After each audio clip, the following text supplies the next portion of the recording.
Welcome back, friends. Ever had one of those ridiculous work demands? Today we're diving into a tale where our poor protagonist, Sans Voice, is expected to charm a client over a Skype call. Yes, you heard that right.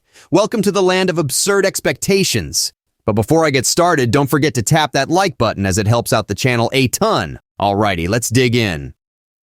A bit of background. I work in marketing and manage a number of client accounts for the business. And I'm in charge of a team of account managers.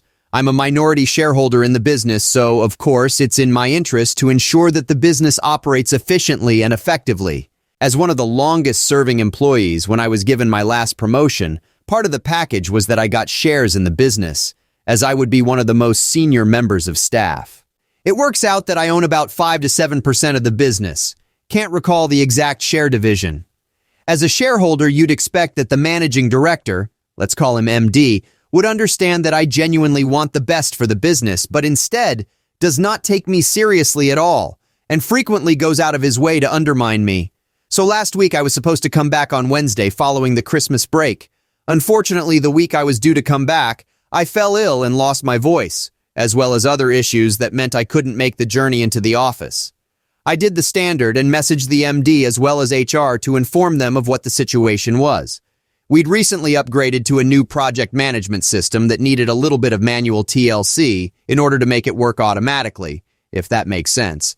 So I figured I'd take advantage of my illness and just vegetate in bed and work on this project management system. At about midday, I get a text from the MD which read, "Hi OP, as you know, I would like to bring insert name of large travel company on as a client. As they'll be your future client, I would like you to jump on a Skype call with them this afternoon." The subsequent paraphrased conversation, me. I couldn't possibly do that. As you know, I have lost my voice and I'm currently in bed working on the project management system. MD, no, I need you to do this. It's very important. Me, I have already advised you that this will not be possible. I don't need to work on this system today as officially. I'm ill and have no requirement to work at all as you're aware, so what you're asking is unacceptable. MD, I don't care. You may be a director, but you're still an employee. I'm sure your dividends are likely to be affected if we were to lose one of our largest potential clients. Now, finally, I know I'm sorry, it's time for the malicious compliance. Obviously, I don't want my dividends to be affected in the next quarter, no matter how much of an open-ended threat that was. So I call the procurement manager of this large travel organization. I don't turn my camera on, and I explain via text input what the situation is. We try our hardest to communicate, them talking via the microphone and me communicating via the chat function. We mutually agree that this is going nowhere and they agree that I shall call them back when I'm well. However, the next day I'm still ill and get a message from the MD saying that I need to go in the office for a priority 1 meeting. Essentially, what that means is that even if you're on your deathbed, you're expected to dial in remotely or go into the office.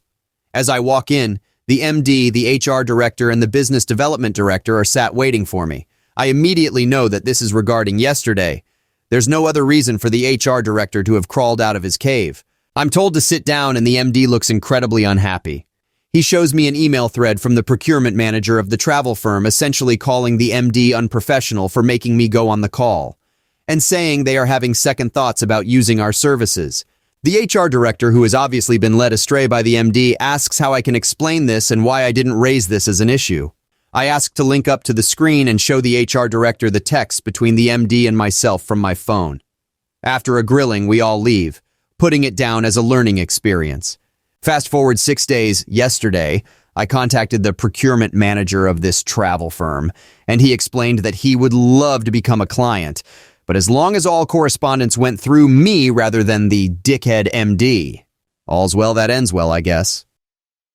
Our main man, we'll call him Mr. 5 to 7% because he owns a neat little chunk of the business, is living the dream.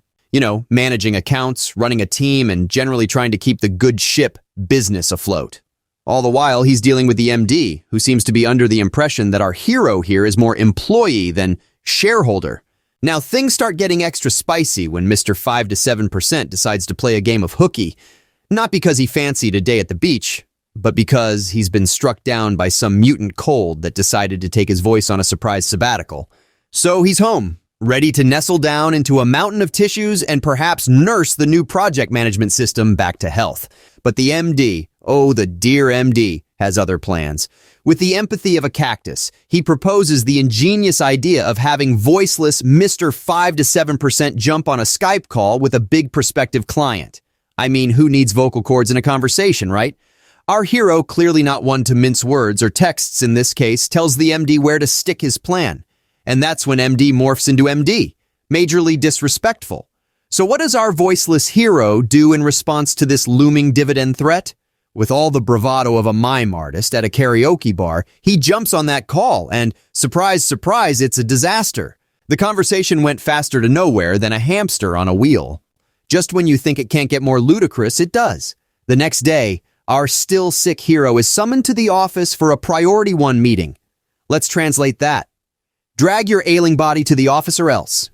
In the room are the MD, the HR director, and the business development director, all looking as pleased as cats at a dog show.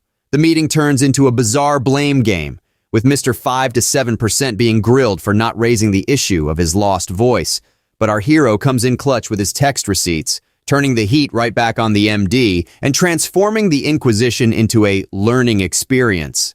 The grand finale of this corporate circus is simply chef's kiss.